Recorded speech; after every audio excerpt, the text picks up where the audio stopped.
اور فرمایا تیسرا ایک آدمی اور بھی ہے، اور وہ کون ہے؟ فرمایا وہ ہے جو گناہ کرتا ہے مگر کرنے کے بعد بھول جاتا ہے کہ بات ہی کوئی نہیں۔ مومن کیسا ہوتا ہے؟ اول گناہ کرتا نہیں، لیکن اگر شیطان اس کو پھسلا لے، گناہ ہو جائے تو فوراً کانپ جاتا، اوہ یار یہ کام نہیں کرنا چاہیے، یہ کام مناسب نہیں، یہ تو بڑا نامناسب کام ہو گیا، چلو اللہ سے معافی مانگتے، فوراً اللہ سے کہتا ہے اللہ جی معاف کر دے، بس مجھ سے غلطی ہو گئی، مجھ سے خطا ہو گئی، مجھ سے گناہ ہو گیا، بس تو معاف کر دے۔ اتنا کہتا ہے تو اللہ تعالیٰ عرش سے کہہ دیتا میرے بندے تو نے کہہ دیا نا، میں نے معاف کر دیا، اور معاف بھی ایسا کر دیا کہ تیرے نامہ اعمال سے گناہ کو مٹا ہی نہیں دیا، لکیر نہیں پھیر دی، صاف کر دیا ہے۔ اب قیامت کے دن تجھے اپنے دماغ کے اندر یہ بات آئے گی ہی نہیں کہ کسی زمانے میں دنیا کی زندگی میں نے فلاں گناہ کیا تھا، فلاں گناہ، بالکل نسیم منسی، بھول جائے گا انسان۔ التائب من الذنب کمن لا ذنب لہ، اللہ توبہ ایسے قبول کرتے ہیں، ایسے قبول کرتے ہیں کہ کبھی اس بندے نے پیدا ہونے کے بعد گناہ کیا ہی نہیں ہے، حالانکہ کیے ہوئے ہوتے تو۔ لیکن یہ مومن ہوتا ہے جو فوراً گناہ کے بعد اللہ کی طرف رجوع کر لیتا ہے، اے اللہ مجھے معاف کر دے، اے اللہ مجھے معاف کر دے۔ لیکن شیطان کہتا ہے کہ میرا وہ کرندہ بن جاتا ہے، میرا دوست بن جاتا ہے، جو گناہ کرتا ہے تو کہتا ہے کوئی بات ہی کوئی نہیں ہے، بھول جاتا ہے اس چیز کو کہ وہ معافی مانگے۔ بلکہ اس دور کے اندر تو گناہ کا اگلا درجہ شروع ہو گیا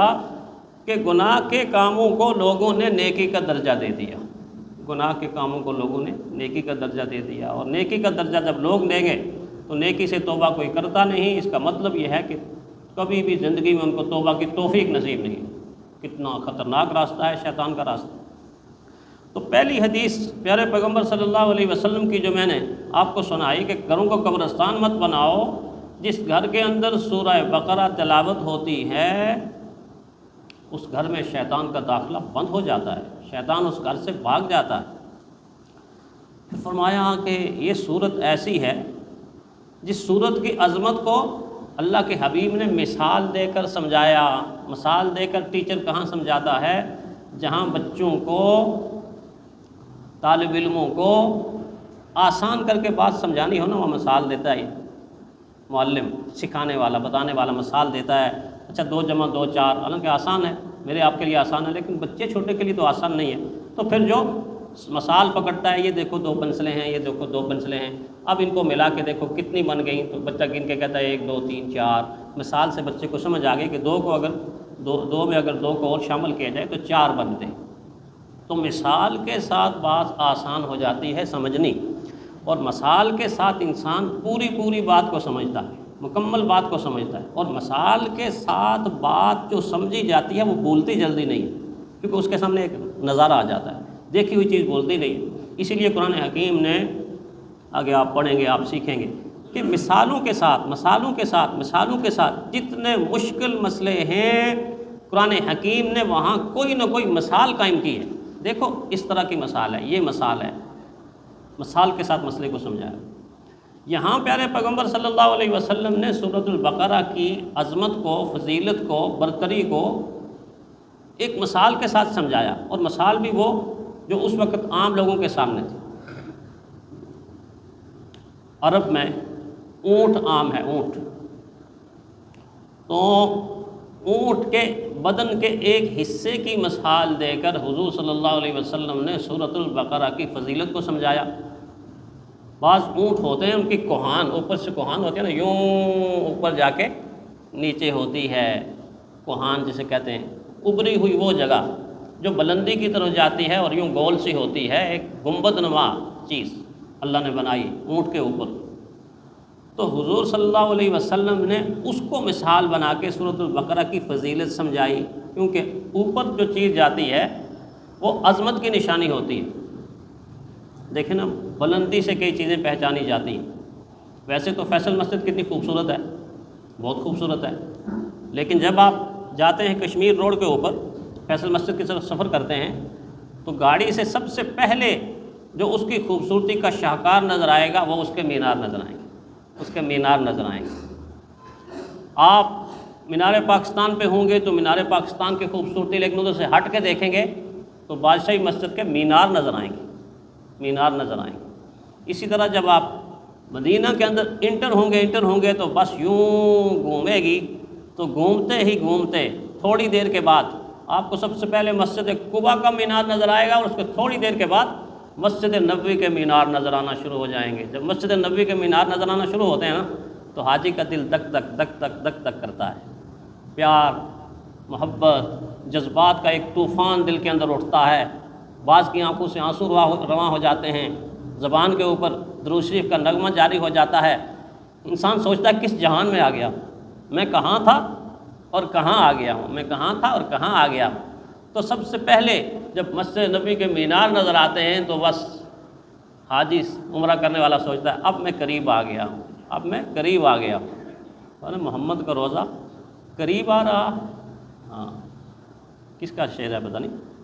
ہمارے بزرگوں کا شعر ہے، ہاں محمد کا روزہ قریب آ رہا ہے، بلندی پہ میرا نصیب آ رہا ہے، بلندی پہ میرا نصیب آ رہا۔ تو اونچی اور بلند جگہ وہ سب سے پہلے نمایاں طور پہ نظر آتی ہے، اور کسی چیز کی بلندی اور رفت کا اور عظمت کا نشان ظاہر کرتی ہے کہ ہاں ہاں ہاں جس کے تم متلاشی ہو وہ یہاں ہے۔ عزیزیہ سے آگے جب آپ جائیں گے یا قریب قریب رہیں گے، جغار حرا پہ جائیں گے تو وہاں پہ آپ کو مکہ ٹاور نظر آئے گا۔ مکہ ٹاور کو بول لگی بڑی گھڑی ہے، نیچے سے تو چھوٹی نظر آتی ہے، لیکن جنہوں نے بنائی ہے وہ بتاتے ہیں کہ کتنی لمبائی میں اس کی ایک ایک سوئی ہے اور کتنی بڑی بڑی گھڑیاں ہیں، اور چاند جو بنا ہوا اس کے اندر ایک پورا کمرہ ہے جس میں نماز پڑھی جا سکتی ہے۔ تو دور سے آپ کو مکہ ٹاور نظر آئے گا۔ مکہ ٹاور حرم کی نشاندہی کرتا ہے، اللہ کا گھر ادھر ہے۔ مسجد نبی کے مینارے نشاندہی کرتے ہیں، اللہ کے نبی کا روزہ اور مسجد نبی ادھر ہے۔ فیصل مسجد کے مینارے اس کی نشاندہی، بادشاہی مسجد کے اس کی بلندی میں جو چیز ہوتی ہے اس چیز کی عظمت کی نشانی ہوتی ہے۔ اللہ کے حبیب نے فرمایا سورۃ البقرہ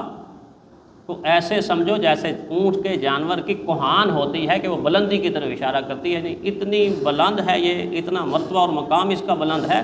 جو اس کو پڑھے گا وہ بھی بلند ہو جائے گا۔ فرمایا سورہ بقرہ کو سیکھو، اس کا سیکھ لینا باعث برکت ہے اور چھوڑ دینا باعث حسرت ہے، ترک کر دینا باعث حسرت ہے، اس کو سیکھو۔ اور یہ بات بیان کرنے کے بعد پیارے پیغمبر صلی اللہ علیہ وسلم تھوڑی دیر خاموش ہوئے، تھوڑی دیر۔ یہ بیان کرنے کا بعض دفعہ ایک انداز ہوتا ہے کہ جب بیان کی ہوئی چیز میں تھوڑا سا وقفہ کیا جائے، گویا سننے والوں کو یہ موقع دیا جاتا ہے کہ جو میں نے کہا ہے سمجھ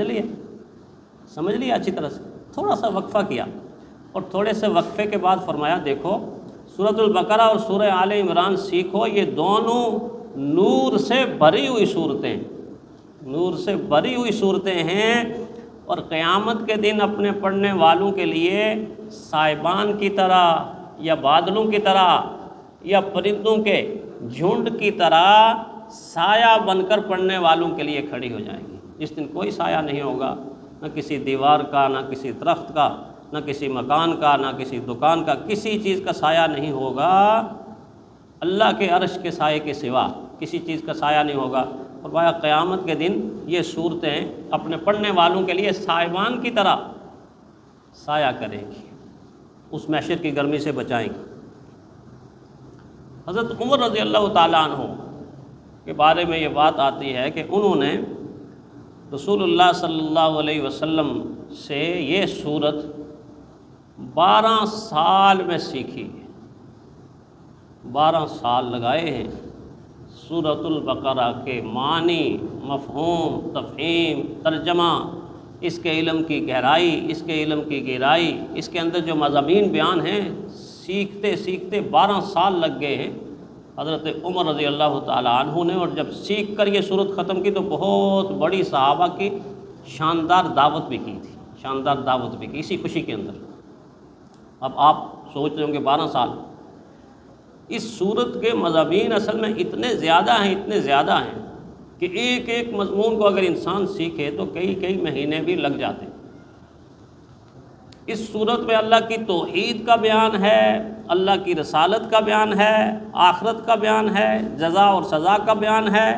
جہاد کا بیان ہے، نماز کا بیان ہے، روزے کا بیان ہے، حج کا بیان ہے، زکوٰۃ کا بیان ہے، نکاح کے مسائل ہیں، طلاق کے مسائل ہیں، عدت کے مسائل ہیں، قصاص کے مسائل ہیں، وصیت کے مسائل ہیں، رہن کے مسائل ہیں، قرض سے متعلق، سود سے متعلق مسائل ہیں، قبلے سے متعلق بیان ہے، صبر، توکل، قناعت، مومنین، کافرین اور منافقین کی الگ الگ نشانیاں اس میں بیان کی گئی ہیں۔ علم کیا ہے، جہالت کی پہچان کیا ہے، والدین کا احترام، جذبہ سخاوت، انسانیت کے ساتھ محبت، الفت، چاہت کی حقیقی اور سچی خوشبو کی تصویر اس صورت کے اندر موجود ہے۔ یہ معمولی سی میں نے آپ کو ایک جھلک دکھائی ہے کہ اس صورت کے اندر قرآن حکیم نے کیا کیا بیان کیا ہوا ہے، کن کن عنوانات کو اس صورت کے اندر اکٹھا کیا گیا۔ اور کسی نے بہت خوبصورت انداز میں خاص کر قرآن حکیم کے بارے میں یہ بات بیان فرمائی کہ قرآن اصل میں ہے کیا۔ فرمایا قرآن کا کوئی متبادل نہ بدل ہے، قرآن ہر ایک نقطۂ دشوار کا حل ہے، قرآن ہر ایک نقطۂ دشوار کا حل ہے،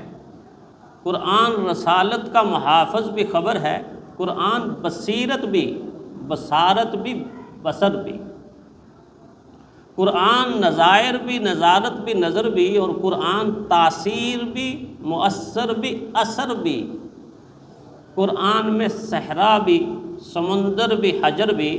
محشر کی مثالیں بھی ہیں، سدرہ کا ثمر بھی،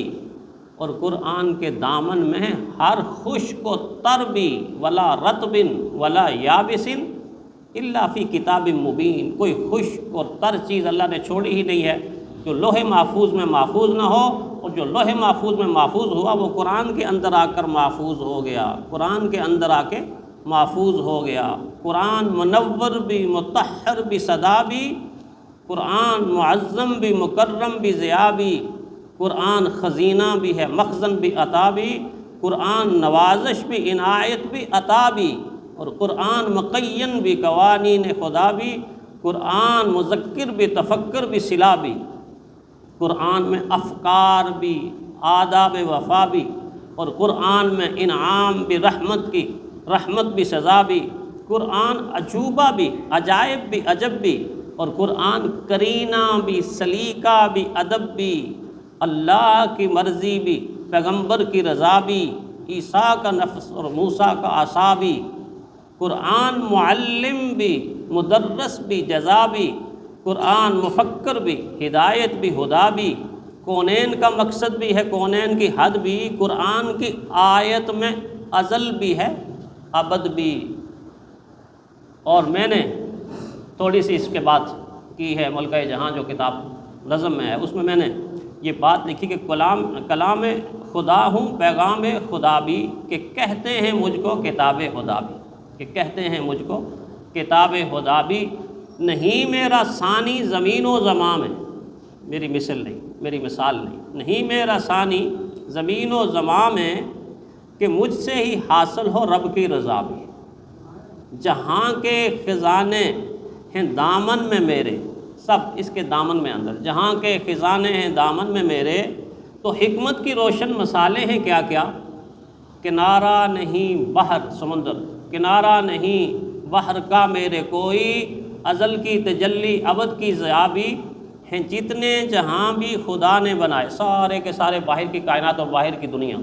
ہیں، جتنے جہاں بھی خدا نے بنائے وہ سارے کے سارے ہیں مجھ میں سمائے، وہ سارے کے سارے ہیں مجھ میں سمائے،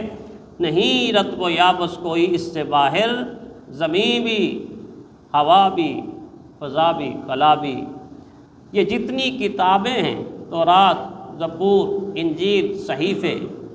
یہ جتنی کتابیں ہیں دنیا میں آئی وہ بدلی ہیں ساری، میں بدلا نہیں ہوں، قرآن کہتا ہے وہ بدلی ہیں ساری، میں بدلا نہیں ہوں، اور جنت میں مجھ کو یہ عظمت ملے گی، تلاوت کریں گے نبی بھی خدا بھی، تلاوت کریں گے نبی بھی خدا بھی، یہ ہے ذالک الکتاب جس میں کوئی شک و شبہ نہیں،